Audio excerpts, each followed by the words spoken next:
భిన్నత్వంలో ఏకత్వం అని ప్రజలందరూ కూడా అన్నదమ్ములాగా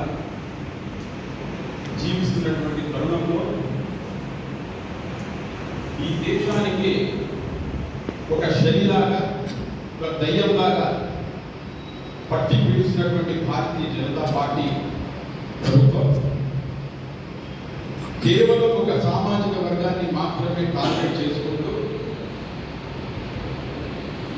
బిల్లుని తీసుకొచ్చి ఇందులో ముస్లింలకు ప్రయోజనం చేకూరుస్తామని మాయమాటలు చెబుతూ 9 ప్రమాదకరమైనటువంటి అమెండ్మెంట్స్ తీసుకొచ్చిన విషయం దేశంలో ఉండేటువంటి కుల మతాలకు అతీతంగా అన్ని వర్గాల వారికి తెలుసు.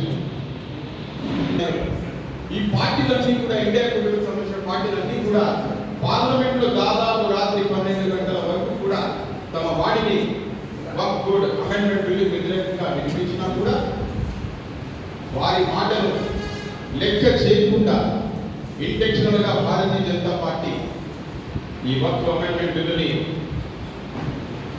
ప్రవేశపెట్టి వాళ్ళ విజ్ఞతకే వదిలేస్తున్నాము. ఎందుకంటే ఒకటే వాళ్ళు మాట్లాడొద్దని చెప్పారు కాబట్టి పార్టీలకు అతీతంగా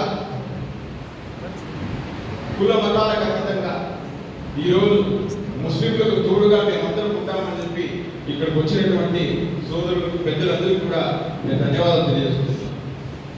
ఇకపోతే కదిలో పుట్టి కదిలో పెరిగినటువంటి కదిరి వాసులుగా మనమందరం ఈ యొక్క ముస్లిం పర్సనల్ లా బోర్డు యొక్క గైడెన్స్ ప్రకారం మొత్తం దేశమంతా కూడా నిరసనలు వ్యక్తం చేయడం జరిగింది.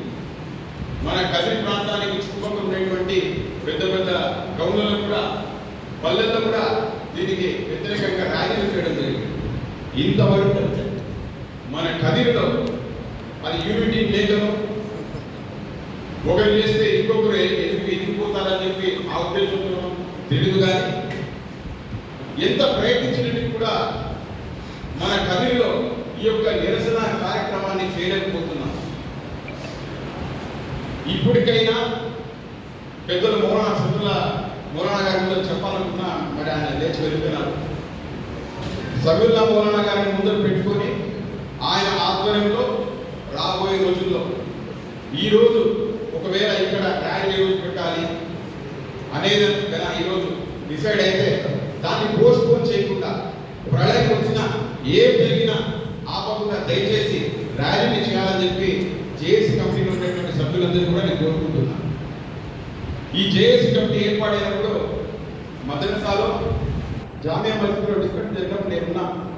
ఆరోజు దాదాపు 30 కేసు సభ్యులు ఆరోజు పేరు రాసుకోవడం జరిగింది. ఈరోజు చూస్తే ఇక్కడ కలగడం కూడా లేదు. ఎందుకు రావడం లేదు కూడా ఏం వాళ్ళకి రెస్పాన్సిబిలిటీ లేదా? రావాలి, ప్రతి ఒక్కరు రావాలి, మన హక్కుల కోసం మనం పోరాడాలి. రాబోయే కాలం కోసం ఈ యొక్క మహమ్మారి అయినటువంటి భారతీయ జనతా పార్టీ యొక్క కుళ్ళు కుతంత్రాల రాజకీయాల్లో తిప్పి కొట్టాలి. అక్షరణ చెప్పినట్లు జల్లికట్టు ఉద్యమం ఏ విధంగా తమిళనాడుతో జరిగిందో ఆ విధంగా చేయాల్సినటువంటి అవసరం చాలా ఉంది. ఈరోజు దేశంలో ముస్లింలు దాదాపు 40 కోట్ల మంది ఉన్నారు. ఇప్పటికి వాళ్ళని మైనార్టీ అంటున్నారు. ఆ మైనార్టీ అనడం అనేటువంటి వాడు వదిలేయండి. దయచేసి ఏ ముస్లిం కూడా మైనార్టీ అని సంబోధించడం వదిలేయండి. We are not minorities. దేశంలో 40 కోట్ల మంది ఉన్నాము. ఈరోజు ముస్లింల మీద వచ్చింది. అమిత్ షా మన మాట్లాడుతూ చెప్పాడు ఎలక్షన్ ఎస్సీ ఎస్టీ రిజర్వేషన్లు కూడా మేము పీకేస్తాం. ముస్లింలకే కాదు, ఎస్సీలకు కావచ్చు, ఎస్టీలకు కావచ్చు, బీసీలకు కావచ్చు. ఒక గుజరాతీలకు తప్ప గుజరాత్ వల్లే దేశంలో ఉండేటువంటి అన్ని